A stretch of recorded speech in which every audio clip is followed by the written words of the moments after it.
Hello everyone, আজ text adding সম্পর্কে বলবো।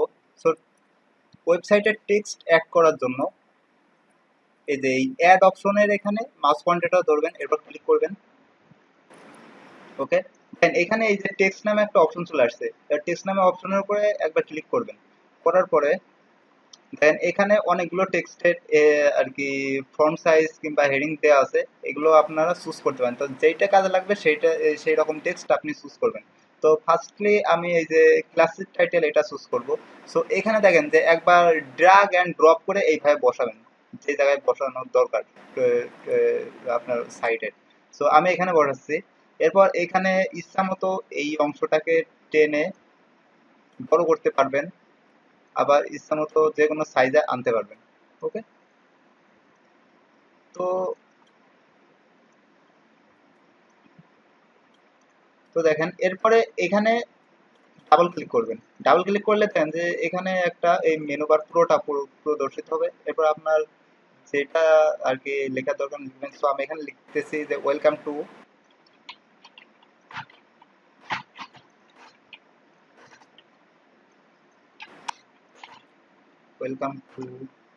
আর আমার সাইটটার নামে দিতেছে এটা স্টাডি আওয়ার।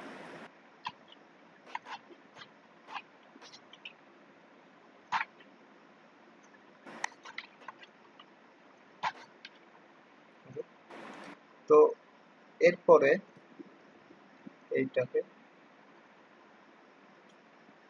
আচ্ছা দেখেন, এরপর ধরেন যে আপনার এটা চয়েস হচ্ছে না, তখন আপনি কি করবেন, এই পুরোটাকে এইভাবে আর কি সিলেক্ট করবেন। সিলেক্ট করার পরে এখানে এই যে আপনার পুরোটা আছে, এখান থেকে আপনি আবার চুজ করতে পারেন।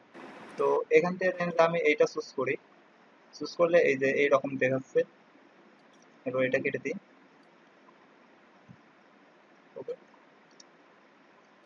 এরপর আবার ডাবল ক্লিক করলে এরকম মেনু বারটা আবার প্রদর্শিত হবে। সো এখান থেকে দেখেন যে আপনি এই টেক্সটটাকে কিভাবে কাস্টমাইজ করবেন। তো এইটাকে মূলত টেক্সট কালার হিসেবে ধরা হবে। সো টেক্সট কালারটা যদি আপনি চেঞ্জ করতে চান তাহলে এই যে মাউস পয়েন্টারটা যেই কালারের উপর ধরবেন সেই কালার অনুযায়ী এখানে হয়ে যাবে। ঠিক আছে, তো আমি এই কালারটাকে চুজ করছি। অথবা যদি আরো কালার আছে এখানে, এই যে অ্যাড কালারের অপশনে গেলে আপনি ইচ্ছামতো কালার এখান থেকে নিতে পারবেন। অথবা যদি আপনার কোনো হেক্সা কোড থাকে যে ওই কালারের হেক্সা কোড আমি ইউজ করে ওই কালারটা ইউজ করব, সো এখান থেকে ডাবল ক্লিক করলে এই যে এখান থেকে কেটে দিয়ে ওই হেক্সা কোড অনুযায়ী আপনি কালার নিতে পারবেন। ওকে, আমি আর এটা নিচ্ছি না। তো এখান থেকে আমি এই যে এই কালারটা চুজ করতেছি। তো আপনাদের ইচ্ছা মতো আপনারা চুজ করে নেবেন। ওকে, একবার ক্লিক করে এরপরে বাইরে ক্লিক করলে হয়ে যাবে। এরপরে ধরেন যে ফন্ট সাইজ আপনি চেঞ্জ করতে চাচ্ছেন, সো ফন্ট সাইজ এইভাবে বাড়িয়ে কমে আপনি চেঞ্জ করতে পারেন। ওকে, তো আমি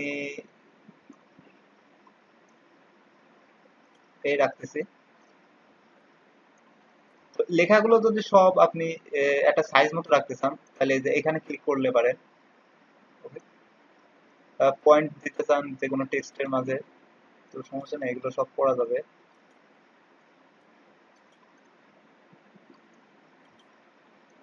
এরপরে আপনি ইফেক্ট সিস্টেম মতো দিতে পারবেন। তো এইটা এই যে এখানে হচ্ছে হাইলাইটস, এই হাইলাইটস অপশনটা মূলত আপনি এই যে ব্যাকগ্রাউন্ডে কোন কালারটা সেট করবেন এটা মূলত দেখানো হয়। তো এখানে দেখেন যে আপনি যেটার উপর ধরছে সেখানে ব্যাকগ্রাউন্ড কালারটা সেটা সেট হয়ে যাচ্ছে। তো আপনি ইচ্ছা মতো এটা দিয়ে নিতে পারেন। আমার ব্যাকগ্রাউন্ড কালার দিচ্ছি না, কারণ আমার এই সাইটটার উপর ব্যাকগ্রাউন্ড কালার দিলে খারাপ দেখা যাবে। তো এই ছিল টেক্সটের মূলত সেট করার সিস্টেম। তো এরপরে আপনি এই যে পাবলিশ কিংবা সেভ অপশনে ক্লিক করবেন। সেভ অপশনে ক্লিক করার পরে দেখেন যে এখানে আপনার সাইটটার এই পেজটাকে আপনি কি নামে সেট করছেন। সো আমি একটা হোম নামে সেট করছি, হোম। এরপর সেভ এন্ড কন্টিনিউতে ক্লিক করবেন। সেভ হচ্ছে এটা। ওকে, এরপরে আছে ডান। এরপর দেখেন যে পাবলিশে ক্লিক করবেন। তো আমি এই যে এই সাইটটাকে এই যে পাবলিক কেবলটা যেটা আর কি ডেভেলপ করলাম ওইটা আমি দেখতে চাচ্ছি। সো এখানে ভিজিটে ক্লিক করবেন। তো এখান থেকে ডানে ক্লিক করে দিবেন। এবার দেখেন যে আমি যে সাইটটা ডেভেলপ করলাম এটাই যে এটা দেখাচ্ছে। তো নেক্সট টিউটোরিয়ালে আমি আলাদা এখানকার সব বাটনগুলো অ্যাড করা শেখাবো, যে কিভাবে কোনটা অ্যাড করতে হবে, ইমেজ গ্যালারি, যে ভেক্টর আর্ট, এগুলো সবগুলো দেখাবো কিভাবে সেট করবেন। তো আজ এই পর্যন্তই। Next tutorial